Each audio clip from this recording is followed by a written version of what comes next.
Hello friends, कैसे हैं आप सभी। होप आप सभी अच्छे होंगे। तो मैं हूं स्वाति और मैं एक प्रोफेशनल मेकअप आर्टिस्ट हूं और मैं सेल्फ मेकअप पर वीडियोस बनाती हूं। आज के वीडियो में हम ये स्मोकी आई मेकअप का ट्यूटोरियल देखने वाले हैं जो इंडियन और वेस्टर्न दोनों ही ड्रेसेस पे काफी अच्छा लगता है। आई नो काफी लोगों को स्मोकी आईज करने में काफी प्रॉब्लम आती है, इसलिए हम स्टेप बाय स्टेप आज के वीडियो में देखेंगे इसे हम कैसे कर सकते हैं। एंड अगर आप बिगनर हैं तो ये वीडियो आपके लिए ही है। अगर आप भी करना चाहते हैं एक परफेक्ट स्मोकी आई लुक तो वीडियो को स्किप ना करें और एंड तक देखें, क्योंकि मैंने काफ़ी सारे टिप्स एंड ट्रिक्स इसमें शेयर किए हैं। ओके फ्रेंड्स, तो काफ़ी बातें शातें हो गई, अब अपना ट्यूटोरियल स्टार्ट करते हैं। Let's go. सो कोई भी आई मेकअप स्टार्ट करने से पहले हमें सबसे पहले आई बेस बनाना होता है। इसके लिए आप कोई भी आई प्राइमर यूज़ कर सकते हैं। एंड अगर आपके पास आई प्राइमर नहीं है तो आप लिक्विड कंसीलर यूज़ कर सकते हैं। मैं फॉरएवर 52 का लिक्विड कंसीलर यूज़ कर रही हूँ एंड इसका शेड नंबर है 001। फ्रेंड्स याद रखें कि आई बेस के लिए कोई भी लिक्विड कंसीलर ही यूज़ करना है आपको। क्रीम कंसीलर यूज़ ना करें क्योंकि उसकी वजह से आईज पे क्रीजेस आ जाते हैं एंड आई शेडो भी नहीं टिकता। तो मैं अब कंसीलर को एक छोटे से फ्लैट ब्रश पर ले रही हूँ, जिससे बहुत ज़्यादा क्वांटिटी हम कंसीलर की ना अप्लाई करें, क्योंकि मेकअप में लेस इज मोर। अब हम कंसीलर लगाते हैं और मैं इसको आईब्रो के बिल्कुल नीचे से अप्लाई करूँगी। इससे हमें एक क्लीन और डिफाइंड बाउंड्री मिल जाती है, साथ ही आपका आई मेकअप को भी एक पॉलिश्ड लुक मिलता है। बेटर होगा अगर अपने आईब्रोज आप पहले ही फिल कर लें, जिससे एक क्लीनर लुक मिले। इसके बाद अब हम अपने पूरे आईलिड पर अच्छे से कंसीलर को ब्रश की हेल्प से अप्लाई कर लेंगे। आई के कॉर्नर से मैं ऊपर की तरफ कंसीलर अप्लाई कर रही हूँ, जिससे आपके आई मेकअप को और पूरे फेस को एक लिफ्टेड लुक मिले और हमें एक एरिया भी मिल जाता है जिसके अंदर हम आराम से कंसीलर को फिल कर सकते हैं। एंड अब बारी आती है कंसीलर को ब्लेंड करने की। तो मैं एक ब्लेंडिंग ब्रश से इसको ब्लेंड कर रही हूँ। आप चाहें तो ब्यूटी ब्लेंडर का भी यूज कर सकते हैं। सारे कंसीलर को अच्छे से ब्लेंड कर लें। आप पूछेंगे कि कंसीलर लगाने की जरूरत ही क्या है, हम डायरेक्ट भी तो आई शेडो अप्लाई कर सकते हैं। आप चाहें तो कर सकते हैं, लेकिन कंसीलर लगाने का ये फायदा होता है कि इसकी वजह से आपके आई मेकअप को एक क्लीन बेस मिलता है, आपका आई शेडो आपके आईज से स्टिक रहता है एंड ऑल्सो जो कलर्स हैं आपके आई शेडो को वो अच्छे से खिलकर उठ कर आते हैं। तो कंसीलर को ब्लेंड कर लेने के बाद अब बारी आती है उसे सेट करने की, जिसके लिए मैं यूज़ करूँगी एक छोटा सा फ्लफी ब्रश और उसमें मैं लूज पाउडर लूँगी थोड़ा सा और उससे अपने पूरे कंसीलर को अच्छे से सेट कर लूँगी। जहाँ जहाँ हमने कंसीलर लगाया है वहाँ वहाँ पाउडर को अच्छे से अप्लाई कर लेंगे। एंड ये लीजिए, अब हमारे आई मेकअप के लिए हो गया है एक स्मूथ परफेक्ट आई बेस तैयार। सो स्मोकी आई का मतलब होता है एक ऐसा आई लुक जहाँ colour dark to light transition होता हुआ दिखे, आपको वो ग्रेडियंट दिखना चाहिए। इसके लिए हम यहाँ आईलिड तक के एरिया पर एक डार्क कलर अप्लाई करते हैं और ऊपर जाते जाते वो कलर लाइट होता जाता है। स्मोकी आई में हमें सबसे लाइट शेड यहाँ आईब्रो के पास दिखता है और आईलैश के करीब सबसे डार्क शेड, तो वो ट्रांजिशन दिखना चाहिए और ऐसे लुक को हम स्मोकी आई लुक बोलते हैं। आज के ट्यूटोरियल में हम सबसे classic black smoky I look करने वाले हैं, बट आप चाहें तो किसी भी कलर का स्मोकी आई कर सकते हैं। तो एक डार्क बेस दिखाने के लिए हम लोग यूज करेंगे एक काजल पेंसिल एंड आप चाहें तो जेल आईलाइनर या कोई क्रीम आईलाइनर भी यूज कर सकते हैं। मैं लैक्मे की आई पेंसिल यूज कर रही हूँ। वैसे तो इसके लिए जेल आईलाइनर बेस्ट है, बट अगर आप बिगनर हैं तो मैं आपको काजल पेंसिल ही यूज करने की सलाह दूंगी, क्योंकि जो जेल लाइनर होता है वो बहुत जल्दी ड्राई होने लगता है और फिर अगर आपने उसे जल्दी से ब्लेंड नहीं किया तो फिर वो पैच क्रिएट करेगा और फिर अच्छे से स्मोकी आई लुक नहीं दिखेगा। तो इसीलिए मैं भी आपको काजल पेंसिल से ही ये लुक क्रिएट कर कर दिखाऊंगी। सो हमें काजल सिर्फ इतने ही एरिया में अप्लाई करना है। मैं इसको आईलैश के बिल्कुल करीब से अप्लाई करूंगी। याद रखिएगा बिल्कुल कॉर्नर तक हमें इसे नहीं ले जाना है, वरना ब्लेंड करते टाइम वो और ज्यादा फैल जाएगा। काफ़ी कंट्रोल्ड हाथों से हमें काजल को अप्लाई करना है, क्योंकि ब्लैक कलर काफ़ी टफ कलर होता है मैनेज करने के लिए। तो अगर वो ज़्यादा इधर उधर फैल गया तो आपकी पूरी आंख काली लगेगी एंड स्मोकी आई का इफेक्ट नहीं आएगा एंड ऐसा लगेगा जैसे किसी ने आपकी आंख में मुक्का मार दिया है। सो आप देख सकते हैं मैंने कहाँ तक काजल को अप्लाई किया है। आप ध्यान से देखें तो मैंने दोनों ही आई के कॉर्नर्स पर इसको अप्लाई नहीं किया है। बस जब हम ब्लेंड करेंगे वो अपने आप वहाँ तक फैल जाएगा। इसको ब्लेंड करने के लिए मैं एक छोटा ब्लेंडिंग ब्रश लूँगी। याद रखिएगा ब्रश छोटा ही हो, जिससे हमारा मूवमेंट कंट्रोल्ड हो। एंड इसको बहुत ही हल्के हाथों से छोटे छोटे सर्कल्स घुमाते हुए मैं इसे जूम कर देती हूँ, जिससे आप अच्छे से देख पाएं। तो ये देखिए मैं बहुत ही छोटे छोटे सर्कुलर मूवमेंट्स करते हुए इसको ब्लेंड कर रही हूँ। इसे ब्लेंड करने के लिए हमें इनर कॉर्नर से जाते हुए ऊपर क्रीज तक जाना है और फिर वहां से आउटर कॉर्नर तक जाना है। तो याद रखिएगा, inner corner, crease and outer corner, crease and inner corner. इसी मूवमेंट में हमें इसको ब्लेंड कर लेना है। आप इसे ब्लेंड करेंगे तो आपको क्रीज की तरफ एक लाइट ब्लैक शैडो दिखनी स्टार्ट हो जाएगी। कभी कभी काजल उतना डार्क नहीं होता, इसीलिए आप इसको रीअप्लाई कर सकते हैं।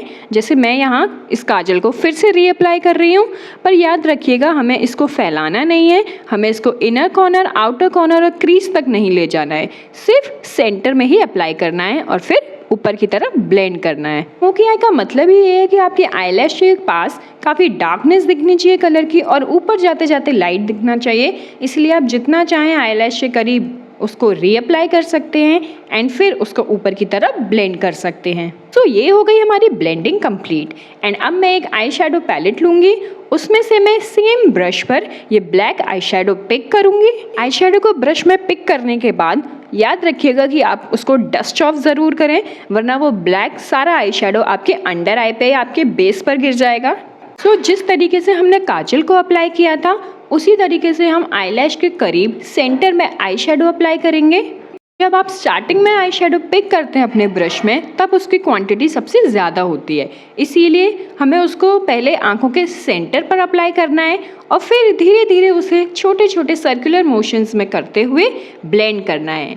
एंड टेक्निक तो आप जानते ही हैं, outer corner crease inner corner crease outer corner. आप चाहें तो आउटर कॉर्नर पे एक वी बनाते हुए उसको थोड़ा एंगल भी दे सकते हैं, बट मैं यहाँ उसको राउंडेड ही रख रही हूँ। सो ये हो गई है हमारी ब्लेंडिंग कंप्लीट, जहाँ क्रीज पर काफ़ी लाइट ब्लैक शैडो आपको देखने को मिल जाएगी। अब उसी सेम क्रीज पर हम एक ब्राउन कलर के आई शेडो को अप्लाई करेंगे। मैं अपनी होडा की पैलेट से इस वाले शेड को पिक कर रही हूँ, आप चाहें तो किसी भी आई शेडो पैलेट से एक ब्राउन कलर पिक कर सकते हैं। तो अब ध्यान रखिएगा कि हम क्रीज के लिए एक छोटा टेपर्ड ब्लेंडिंग ब्रश लेंगे एंड उसी की हेल्प से हम क्रीज पर अच्छे से आई शेडो को ब्लेंड कर लेंगे।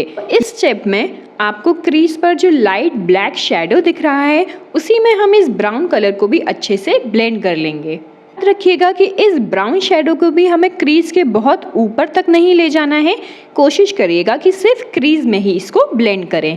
ये देखिए, तो धीरे धीरे आपको ब्लैक की जगह एक डार्क ब्राउनिश शेड दिखना शुरू हो जाएगा, जिसका मतलब है हमारा एक ग्रेडियंट बनना शुरू हो गया है। स्मोकी आई मेकअप में ब्रशेस का काफ़ी रोल होता है, इसीलिए हर स्टेप के लिए एक सही ब्रश का ही चुनाव करें, वरना आपको वो स्मोकी आई इफेक्ट नहीं मिलेगा जैसा आप चाहते हैं। आप जितनी बार चाहें उतनी बार ब्राउन आई शेडो को वापस रीअप्लाई कर सकते हैं। अगर ये स्टेप करते वक्त आपको क्रीज पे एक अलग से ब्राउन लाइन दिखने लगे तो वापस से अपने ब्लैक आई शेडो वाले ब्रश को लेकर उसको अच्छे से ब्लेंड कर लें। ध्यान दीजिएगा कि दोनों कलर आपस में अच्छे से मिल जाएं और कोई हार्श लाइन ना दिखे। अब मैं एक थोड़ा सा बड़ा फ्लफी सा ब्रश लूंगी एंड उससे अपने होडा की पैलेट से एक लाइट ब्राउन शेड को अप्लाई करूंगी। ये देखिए, मैं ये वाला शेड सिलेक्ट कर रही हूँ, आप कोई भी लाइट ब्राउन शेड सिलेक्ट कर सकते हैं। सो इससे हमारे क्रीज पर जो डार्क ब्राउन शेड था उसको हमें इसको अच्छे से ब्लेंड करना है, हमें इसको क्रीज से थोड़ा ऊपर ब्लेंड करना है। आप देख सकते हैं वीडियो में मैं किस तरीके से ब्लेंड कर रही हूँ, आप भी बिल्कुल सेम टेक्निक यूज़ कर सकते हैं। यहाँ भी हमें दोनों कलर को अच्छे से ब्लेंड करना है, कोई भी हार्श लाइन नहीं दिखनी चाहिए। जब आप इसको ब्लेंड करते जाएंगे तो आपको भी धीरे धीरे डार्क ब्राउन से एक लाइट ब्राउन का ट्रांजिशन दिखने लगेगा। जैसे यहाँ मेरे आईज पर आईब्रो के नीचे आप देखेंगे तो एक लाइट ब्राउन कलर दिखना शुरू हो गया है। इस स्टेप के लिए आपको बहुत ही बड़े बड़े सर्कल्स नहीं यूज़ करने हैं, जबकि छोटे छोटे सर्कल्स को यूज़ करते हुए ही आपको इसको अच्छे से ब्लेंड कर लेना है। अब मैं अपने पैलेट से एक स्किन टोन से मैच करता हुआ आई शेडो कलर पिक करूंगी और इसको मैं अपने आईब्रो के जस्ट नीचे उस लाइट ब्राउन शेड के साथ ब्लेंड कर लूँगी। ये स्टेप ऑप्शनल है, आप चाहें तो इस स्टेप को स्किप भी कर सकते हैं, बट इस स्टेप की मदद से आपके आईब्रो के जस्ट नीचे वो थोड़ा स्किन टोन, थोड़ा लाइट शेड दिखने लगता है। इसकी हेल्प से आप उस लाइट ब्राउन शेड को भी अच्छे से ब्लेंड कर सकते हैं, जिससे कोई भी हार्श लाइन ना दिखे। तो ये देखिए गाइस, अब मेरे आई पे भी वो स्मोकी आई इफेक्ट दिखने लगा है, जहां आपको आईब्रो के पास सबसे ज्यादा लाइट शेड दिखेगा और फिर नीचे जाते जाते डार्क। इसके बाद चलिए अब हम अंडर आई कंप्लीट कर लेते हैं। तो तो अंडर आई के लिए मैं रिवर्स टेक्निक यूज़ करूँगी, जहाँ मैं सबसे लाइट शेड को सबसे पहले लगाऊंगी और फिर सबसे डार्क शेड को एंड में। अगर आप बिगनर हैं तो आप तीनों स्टेप के लिए अलग अलग ब्रश यूज़ करें जिस तरीके से मैंने किया है, और फिर हम उन सेम ब्रशेस को ही अंडर आई करने के लिए यूज़ कर सकते हैं। अब मैं सेम फ्लफी ब्रश लूँगी और सेम लाइट ब्राउन शेड को ही अपने अंडर आई पे भी अप्लाई कर लूँगी। एंड देन मैं ये टेपर्ड वाला ब्लेंडिंग ब्रश लूँगी और जो ब्राउन शेड हमने क्रीज पर अप्लाई किया था, सेम ब्राउन शेड अब हम अपने अंडर आई पे भी लगा लेंगे। याद रखिएगा कि अंडर आई करते वक्त ऊपर के और नीचे के दोनों के ही मेकअप को अच्छे से कनेक्ट करें, वो दोनों अलग नहीं लगने चाहिए, वो दोनों एक साथ मर्ज्ड मिक्स्ड एक आई मेकअप लगना चाहिए। एंड देन लास्ट में मैं सेम काजल पेंसिल लूँगी और अपने लोअर लैश लाइन पर अच्छे से काजल को अप्लाई कर लूँगी। एंड देन मैं सेम काजल को ही अपने अपर वाटर लाइन पर भी अप्लाई कर लूँगी। इस वाले काजल का टिप थोड़ा मोटा है, इसीलिए मैंने बाद में एक छोटे पतले काजल से अपनी अपर वाटर लाइन को लाइन किया था। काजल अप्लाई करने के बाद अब मैं वो सेम छोटा वाला ब्लेंडिंग ब्रश लूँगी और उसकी हेल्प से काजल को अच्छे से अपने अंडर आई में स्मज कर लूँगी। हमें याद रखना है कि हमें अंडर आई और ऊपर के मेकअप को दोनों को कनेक्ट करके चलना है, इससे वो दोनों अलग अलग ना लगे और एक ही आई मेकअप का हिस्सा लगे। अब बारी आती है हम सभी के फेवरेट हाइलाइटर की। मैं पैक का हाइलाइटर यूज कर रही हूँ। हमें अपने ब्रो बोन पर हाइलाइटर अप्लाई करना है, जिसके लिए आप आईज को ऐसे ऊपर करके और फिर अपने ब्रो बोन पर हाइलाइटर अप्लाई कर सकते हैं। ये स्टेप बिल्कुल ऑप्शनल है, आप चाहें तो स्किप कर सकते हैं। इनर कॉर्नर पे हाइलाइटर अप्लाई करने से वो काफी अच्छी ब्राइट और खूबसूरत दिखती हैं। तो लीजिए, ये हो गया है हमारा हाइलाइटर भी डन, और इसी के साथ होता है हमारा स्मोकी आई मेकअप काफ़ी हद तक ऑलमोस्ट कंप्लीट। तो अब बढ़ते हैं अपने सेकंड लास्ट स्टेप की तरफ, जो है आईलैश कर्लिंग। तो इसके लिए मैं एक आईलैश कर्लर यूज़ कर रही हूँ और उसकी हेल्प से मैं अपने लैशेस को कर्ल करूँगी। अगर आपको आईलैश कर्लर यूज़ करना नहीं आता है तो आप ये स्टेप को स्किप भी कर सकते हैं, बस अपनी आईज को कोई भी तरीके का नुकसान मत पहुँचाइएगा। एंड फाइनली हमारा लास्ट स्टेप जो कि है मस्कारा। सो अब हम अच्छे से अपनी लैशेस पे मस्कारा करेंगे। आपको अपर और लोअर दोनों ही लैशेस पे अच्छे से मस्कारा करना है। इसके बाद आप चाहें तो फेक लैशेस भी अप्लाई कर सकते हैं, बट मुझे फेक लैशेस उतनी ज़्यादा पसंद नहीं है, इसीलिए मैं आज के लिए इसे स्किप कर रही हूँ। स्मोकी आई मेकअप का एक फ़ायदा है कि अगर आपका मस्कारा कहीं पर लग भी जाता है तो आप जल्दी से एक ब्रश की हेल्प से उसको स्मच कर सकते हैं। एंड फ्रेंड्स, इसी के साथ होता है हमारा smoky eye makeup look complete. So ये था हमारा एक classic easy smoky eye makeup look का ट्यूटोरियल। एंड गाइज, आपको वीडियो कैसी लगी प्लीज़ मुझे कॉमेंट्स में ज़रूर बताएं। अगर वीडियो पसंद आई तो लाइक करें और ऐसी और वीडियोज़ के लिए चैनल को सब्सक्राइब करें। अपने सजेशंस एंड आप और किस तरीके की वीडियोज़ देखना पसंद करेंगे ये मुझे कमेंट सेक्शंस में जरूर बताएं। मुझे आप सभी के कमेंट्स का इंतजार रहेगा। वैसे तो ब्लैक स्मोकी एक क्लासिक स्मोकी आई मेकअप है, बट मेकअप इज फन, तो जाइए और डिफरेंट कलर्स के साथ इसे ट्राई कीजिए। और मैं मिलूंगी आपसे अगले वीडियो में, तब तक lots of love, bye bye, thank you for watching.